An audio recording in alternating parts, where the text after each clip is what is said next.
Welcome to the Tech Egg. Don't get scrambled. Enjoy the video. In this video, I will explain how to make sushi using an easy method. First, gather your simple ingredients like sushi rice, nori, and your favorite fillings. You'll need a bamboo mat and a sharp knife. We'll focus on basic steps to ensure a delicious result.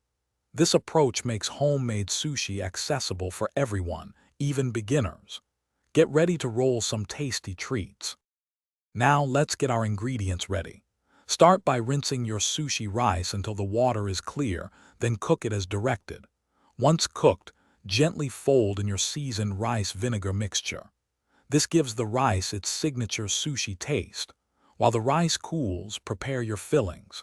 Thinly slice your favorite vegetables or fish, ensuring they are uniform for easy rolling. If you're enjoying this video, please hit the like button and subscribe for more easy recipes. Quick recommendation: if you love exploring new cuisines, you might enjoy reading about them on the new Kindle Paperwhite. It's perfect for finding new sushi recipes or any other culinary adventure. Check the description for a link to the Kindle and other great deals. Now let's get back to the video. It's time to roll.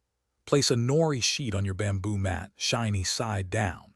Gently spread a thin, even layer of seasoned rice over about 2/3 of the nori, leaving a small border at the top. Arrange your chosen fillings horizontally near the bottom edge of the rice. Now, using the mat, carefully roll the sushi tightly from the bottom up. Seal the edge with a little water, then slice your roll with a wet, sharp knife. Thanks for watching. Consider subscribing if I helped unscramble your problems.